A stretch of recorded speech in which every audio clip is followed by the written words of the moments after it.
How spanning tree works, spanning tree कैसे काम करता है।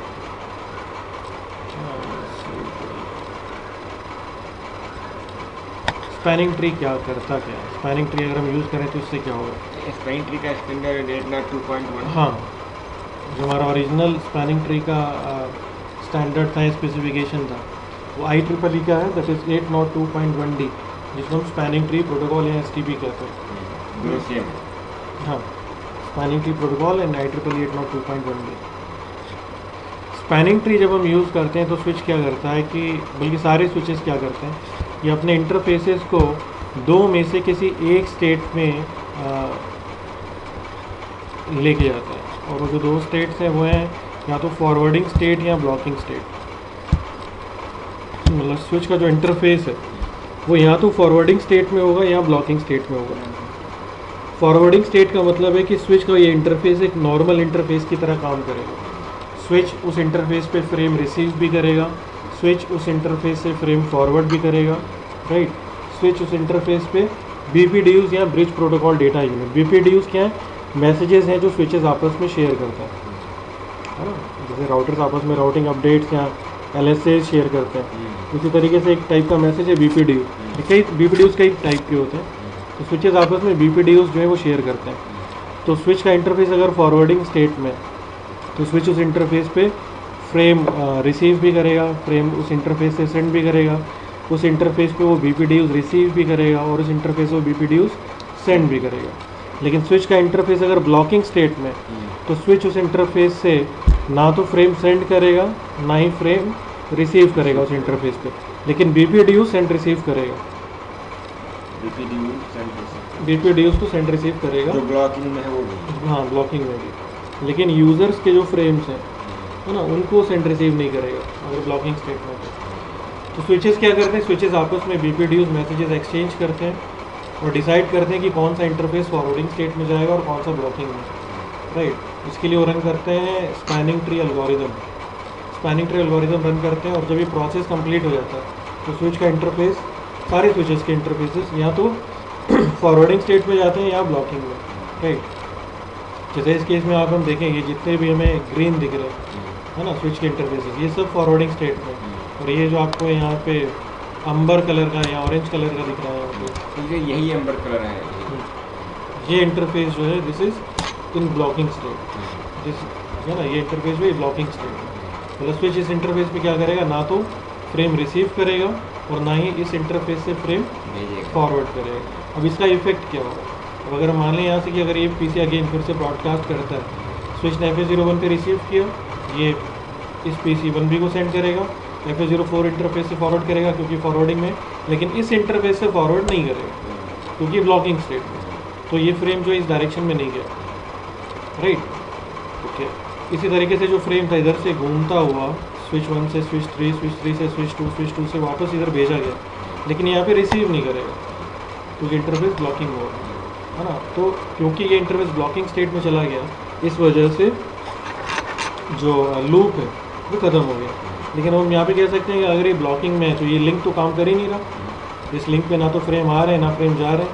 अब अगर से ये वाला लिंक डाउन हो जाता है, इनकेस अगर ये लिंक डाउन हो गया, तो इधर से तो कनेक्टिविटी गई, प्लस ऊपर ये लिंक था जो पहले काम नहीं कर रहा था, तो रिडंडेंसी कहाँ है, ये तो इधर के पीसीस तो कट जाएंगे ना बिल्कुल कम्युनिकेशन से।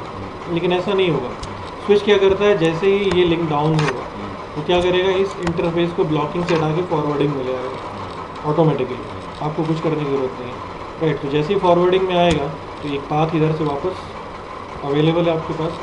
मतलब बजाय इसकी कि आप फिज़िकली किसी केबल को अनप्लग करो, है ना, फिज़िकल केबल हटा के आप लूप रिमूव करो, स्पैनिंग ट्री प्रोटोकॉल ये काम आपके लिए अपने आप कर देता है ना। अगर लूप है तो वो किसी इंटरफेस को ब्लॉकिंग स्टेट में ले जाएगा, मतलब उसने सॉफ्टवेयर में आप मानो जैसा डिसेबल कर दिया काइंड ऑफ, राइट। और अगर कोई दूसरा लिंक डाउन होता है तो उसको वापस इनेबल कर दिया, इनेबल डिसेबल को हम ब्लॉकिंग और फॉरवर्डिंग स्टेट कह रहे हैं यहाँ पे, राइट।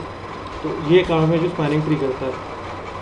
लेकिन स्पैनिंग ट्री अब ये डिसाइड कैसे करेगा कि कौन सा इंटरफेस फॉरवर्डिंग में जाए और कौन सा इंटरफेस ब्लॉकिंग में, है ना, ये भी तो तय करना है। तो उसका पूरा प्रोसेस है कैसे डिसाइड करता है, तो CCNA में हमें यही प्रोसेस समझना है CCNA में स्पैनिंग ट्री प्रोटोकॉल में कॉन्फ़िगरेशन बहुत ज़्यादा नहीं है। तो वैसे भी कॉन्फ़िगरेशन स्पैनिंग ट्री में बहुत ज़्यादा नहीं है, क्योंकि स्पैनिंग ट्री जो है सिस्को स्विचेस पे बाय डिफ़ॉल्ट इनेबल्ड होता है ना। आप स्विचेस आपस में जैसे ही कनेक्ट करते हो, जैसे ये जो स्विचेस हैं इनको हमने कोई कॉन्फ़िगरेशन नहीं किया है, लेकिन स्पैनिंग ट्री का इन पे बाय डिफ़ॉल्ट इनेबल्ड है, अपने आप काम करता है। तो ये इंटरफेस अपने आप गया है ब्लॉकिंग स्टेट में ना, हमने स्पैनिंग ट्री से रिलेटेड कोई कॉन्फ़िगरेशन नहीं किया है यहाँ पे, है ना। स्पैनिंग ट्री में हम जनरली क्या करते हैं, फाइन ट्यूनिंग कर सकते हैं।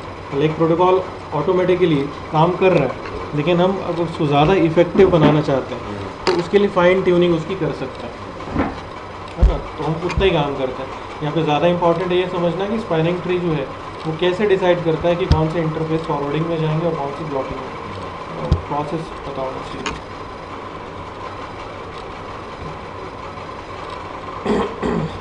स्पैनिंग ट्री जो है ये एक एल्गोरिदम रन करता है, that is spanning tree algorithm, है ना। और इस एल्गोरिदम के रन करने के बाद में इससे तय होता है कि कौन से इंटरफेस फॉरवर्डिंग स्टेट में जाएंगे और कौन सी ब्लॉकिंग में। तो ये जो प्रोसेस है इसको आप 3 मेजर कैटेगरीज में डिवाइड हम कर सकते हैं। तो पहला है, फर्स्ट इज STP इलेक्ट से root switch. STP puts all working interfaces on the root switch in forwarding state. मतलब स्पैनिंग ट्री प्रोटोकॉल जब रन करता है तो ये सबसे पहले क्या करता है, एक स्विच जो है रूट स्विच का इलेक्शन होता है। मतलब जितने भी स्विचेस आपके हैं उनमें से कोई एक स्विच जो है वो रूट स्विच बनेगा, और जो भी रूट स्विच बनेगा उसका कोई भी इंटरफेस कभी ब्लॉकिंग स्टेट में नहीं जाता। एक जो रूट स्विच होगा उसके सारे इंटरफेस हमेशा फॉरवर्डिंग स्टेट में होंगे। जैसे जो एग्जांपल हमने यहाँ पे लिया है, जब हम मान लें यहाँ पे कि हमारा ये जो स्विच है यहाँ पे सबसे नीचे स्विच 3 है ना, इन तीनों स्विचेस के बीच में इलेक्शन हुआ और जो सबसे नीचे वाला स्विच था से ये रूट स्विच बन गया इलेक्शन में, है ना, ये जीता और ये रूट स्विच बन गया। तो ये जो स्विच इसका कोई इंटरफेस ब्लॉकिंग स्टेट में नहीं जाएगा। अगर इसके 4 इंटरफेस हैं जिनसे डिवाइस कनेक्ट हो रहे हैं तो इसके ये चारों इंटरफेस फॉरवर्डिंग स्टेट में ही रहेंगे, है ना, ये ब्लॉकिंग में नहीं जाएंगे। तो पहला प्रोसेस है रूट स्विच का इलेक्शन। सेकेंड फिर इसमें होता है कि हमारे जो नॉन रूट स्विचेस हैं, मतलब ऐसे स्विचेस जो रूट नहीं बने, स्विच 1 और स्विच 2, है ना, ये तय करते हैं कि ये अपने किस इंटरफेस से रूट स्विच पे सबसे कम कॉस्ट से पहुंच सकते हैं।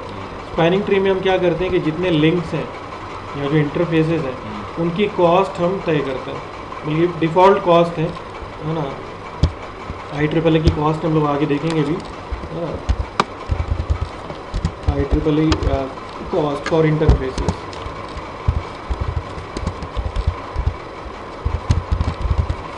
स्पैनिंग ट्री में अगर हम यूज़ कर रहे हैं तो इसमें इंटरफेसेस की कॉस्ट है। अगर इंटरफेस हमारा जो है ये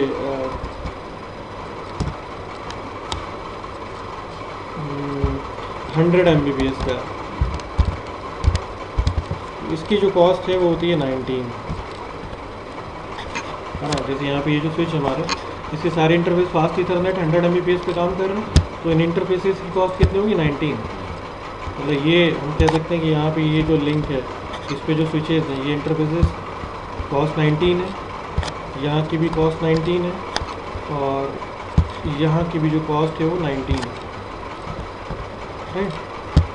अब हम बात करते हैं इस स्विच की। अगर ये स्विच रूट स्विच पे पहुंचना चाहता है, हमारा स्विच 1 जो है अगर रूट स्विच मतलब स्विच 3 पे अगर पहुंचना चाहता है तो इसके पास 2 पाथ हैं। एक तो ये अपनी FA0 इंटरफेस से डायरेक्टली पहुंच सकता है इधर, या फिर ये यहाँ से पहले जाए स्विच 2 के पास और फिर स्विच 2 से ये पहुँचे इधर स्विच 3 पे। तो दोनों को केसेस में कॉस्ट कितनी होगी। अगर ये डायरेक्टली आता है तो कॉस्ट है सिर्फ 19, और अगर ये वाला पाथ फॉलो करता है तो कॉस्ट है 19 + 19 38। तो इधर से क्या कॉस्ट ज़्यादा है, FA03 इंटरफेस, इससे अगर ये आता है तो कॉस्ट है 38, और अगर ये FA04 से आता है तो कॉस्ट है 19। तो कौन सा इंटरफेस से सबसे कम कॉस्ट पे पहुंच पाएगा, FA04 से।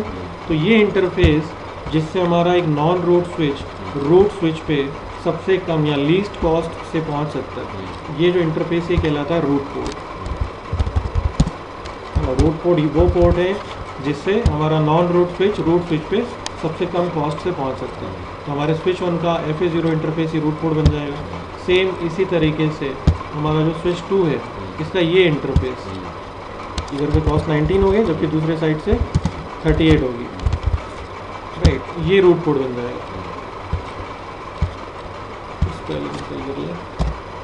Root port. राइट, तो स्पैनिंग ट्री एल्गोरिदम क्या करता है, ये डिसाइड करता है कि कौन से पोर्ट्स रूट पोर्ट बनेंगे, और जो रूट पोर्ट होता है वो भी कभी ब्लॉकिंग स्टेट में नहीं जाता।